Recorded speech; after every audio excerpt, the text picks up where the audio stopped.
সরকারি ন্যায্য মূল্যে ধান ক্রয় কেন্দ্রে অতিরিক্ত ধলতা নেওয়ার অভিযোগে মিল মালিকদের বিরুদ্ধে এই অভিযোগ তুলে বৃহস্পতিবার দুপুরে কিষাণ মান্ডিতে ধান বিক্রি বন্ধ করে বিক্ষোভ দেখালেন কৃষকেরা। ঘটনাটি ঘটেছে মালদা পুরাতন মালদা ব্লকের ভাবুক অঞ্চলের কালুয়া থেকে কিষাণ মান্ডিতে।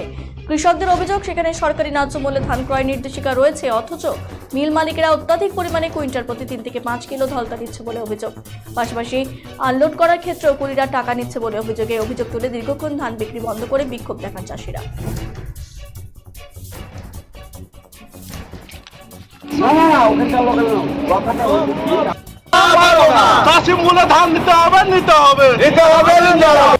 ধান দিতে হবে আর এখানে ধানের দাম এই ধলটা বেশি নিচ্ছে, 3 কিলো 4 কিলো নিচ্ছে। আমরা 1.5 কিলো থেকে 2 কিলোতে আমরা এসেছি। 2 কিলোতে নিবে না, 3 কিলো নিবে, 4 কিলো নিবে। আমরা 3 কিলো 4 কিলো দিতে পারছি না। আর কি সমস্যা আছে? আর সমস্যা হয় যে আমরা ধান ওজন করে নিয়ে আসছি বাড়ি থেকে, তাহলে ওজন করছে, টাকা নিচ্ছে, মানে লোডিং এর জন্য পয়সা দিচ্ছে।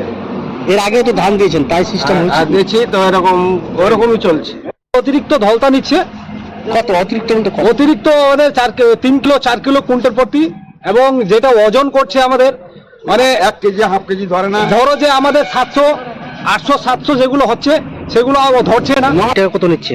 19 টাকা। ওরা অ্যাকচুয়ালি পার কুইন্টালে 15 টাকা কুইন্টালে নিচ্ছে। হয়েছে কি যে ধলতা লিখে 3 কিলো করে, 1 কিলো হাফ কিলো ধরে না, হ্যাঁ 900 গ্রাম ধরে না। এটা একটা সমস্যা। 2 কিলো ধলতা দিও, তার জন্য ওজন হবে না। এগুলাই লাফাবাজি চালু করে দিয়েছে সমস্ত অফিসার, মিল মালিকের যারা আছে।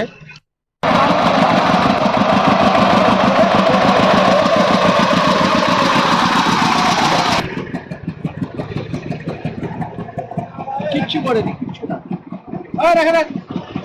বন্ধ কর। আপনি আসেন না, 4টার দিকে আসেন না, আমি ফোন করবো। আমি একটা কাজে আছি স্যার, কোম্পানির মাল নিয়ে কি করবো এখন?